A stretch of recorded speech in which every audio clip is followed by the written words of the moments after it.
In a society where overpopulation risks depleting natural resources, a man burdened with debts decides to shrink in size along with his wife to live a full and comfortable life. Unaware that decision would change his life plans completely. That's why today, downsizing. The story begins in a future where the problem of overpopulation and waste elimination is being addressed, where a scientist manages to invent an irreversible procedure that shrinks people to 5 inches in height to make life more sustainable. The discovery is revealed to the world at a conference where the first reduced humans are shown, among them the inventor and his wife. And the news spreads quickly, impressing people around the world with the advances in technology.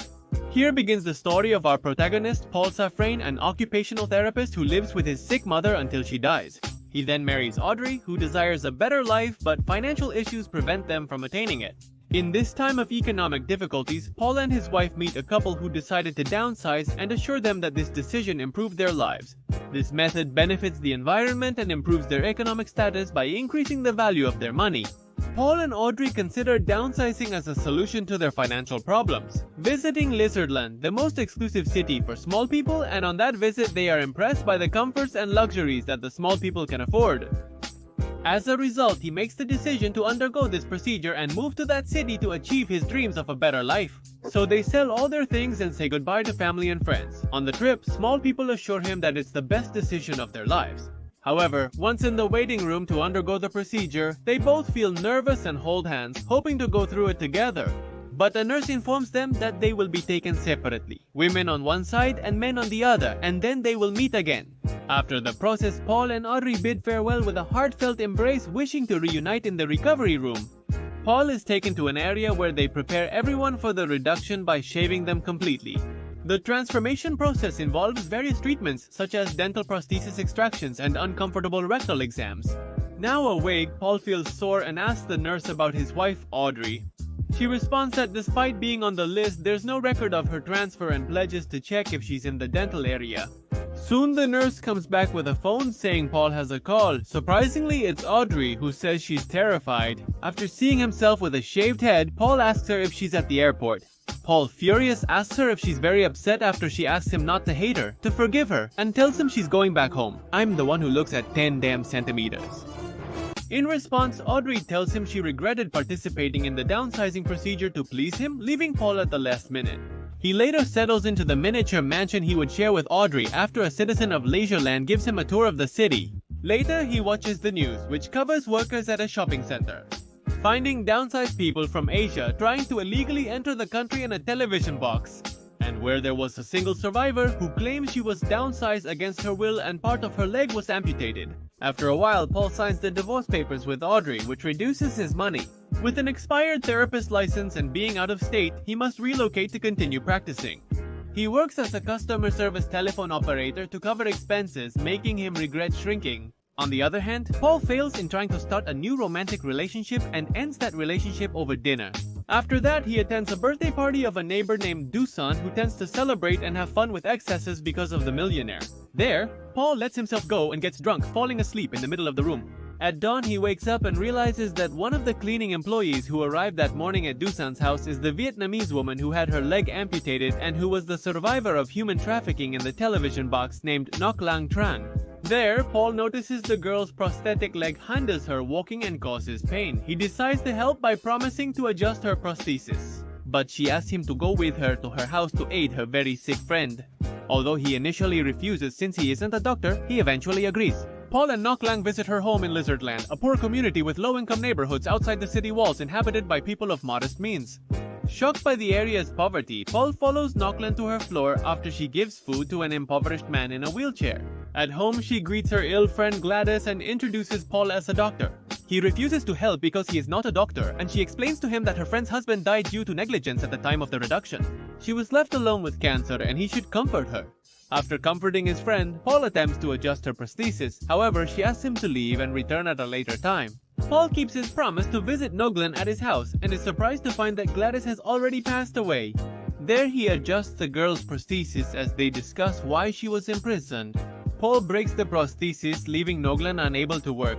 In return, Paul promises to take care of her work until her new prosthesis is ready, so he starts working for her. in the cleaning service and also collects food to distribute among the poor. Even though his friend Dusan finds it funny to see him working as a cleaning employee, he tries to help Paul get out of the situation, inviting him along with his friend Joris Conrad to Norway, the place where the first small community took place. Still, this doesn't work because when they explain to Noklang that Paul will be going away with them for a while, she also mentions being invited on the trip by the reductions inventor while she was hospitalized. Thanks to Dusan and Paul, Noklang will finally be able to make the trip to Norway with Paul and his friends. During a trip, Paul and his friends encounter the yacht of Dr. Abis Yersen, creator of the reduction, while boating. There, Paul can't believe he's meeting the pioneer of reduction in person, who informs them that humanity is doomed due to the methane emission from the Arctic and that the extinction of humanity will be a proven fact. Because of this, Paul has a doubt. Will it really be an extinction? What will happen with the reduction? The doctor implies that there won't be enough time for a massive reduction, since only a minimal percentage of the world population had been reduced. As Paul sails on the yacht, he discusses with Noklan the grim future facing humanity. And she shows pain because of the stick she uses as a prosthesis, so Paul asks her to check her leg. But there he feels attracted to her, kisses her, and they spend the night together.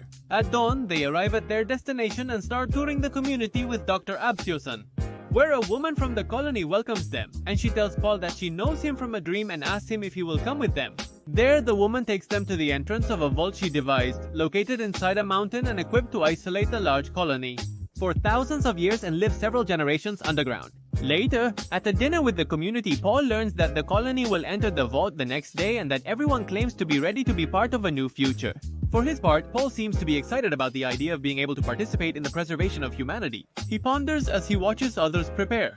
Suddenly, he hears Noglan calling him, inquiring about his whereabouts, that they are ready to leave and they must return because several days have passed and they must continue helping the poor people in their community. On the contrary, Paul tells him that he has to stop worrying about people who are far away and who have no hope, and that he wants to be part of that colony that is preparing to enter the vault and make history, but he wants her to go with him. Noklan attempts to make him reflect, reminding him that there's nobody to help in the vault, but people outside need him. So he makes Paul talk to his friends Dusan and Joris to try to make him give up that crazy idea. However, Paul, convinced that his reduction, them being his neighbors and having met Noklang were a sign, he tells his friends that he feels the duty to enter the vault along with the colony to preserve the species. Dusan tells him that despite being good people, all of this is madness. He believes extinction will occur in centuries and won't impact his life. Not to mention that people can go crazy in there, locked up forever. And it could get to the point where they start committing criminal acts and die even before humanity does. After hearing this, Paul silently leaves, leaving Noklan saddened. That's why Dusan encourages him by telling him to calm down, that he will return because his plans never work out well. The next day, people perform a farewell ritual to enter the vault, where Paul participates. At that moment, Noklan arrives and asks Paul the reason why they were together the other night. Was it for love? Paul tells him that for that there are a series of emotions and motivations, and he wants to know why. She tells him that he pursued her, kissed her, and they were together, but now he wants to disappear and abandon her. She believes he stayed with her out of pity due to her leg. Paul assures her that she matters to him, which is why he wants her to join him. She tells him that although she is strong as a woman, she still has feelings despite everything that has happened. As the sun sets, people assemble to witness the final sunset before leaving for the vault. Subsequently, people start entering the vault and Paul says goodbye to his friends and Noklan to enter as well. There, she gives him a Vietnamese Bible as a memento and rejects Paul's farewell kiss. Paul enters the vault tunnel and asks the man about the walk's duration, who replies it will take several hours. Paul stops, contemplating the door he came through as it begins to shut. Yari, Dusan, and Noglan wait outside for the door to close. Suddenly, the door begins to close and Paul decides to run back to the exit, shouting for them not to finish closing the door, until his suitcase gets stuck.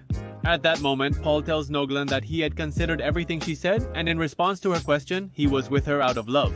Paul hugs her as the vault door seals. Paul and Noglan return to their lives, continuing to help the community. And from now on, Paul is as concerned as she is about giving them what they need. That was the Little Big Life. Remember to subscribe and click the bell to catch all future videos.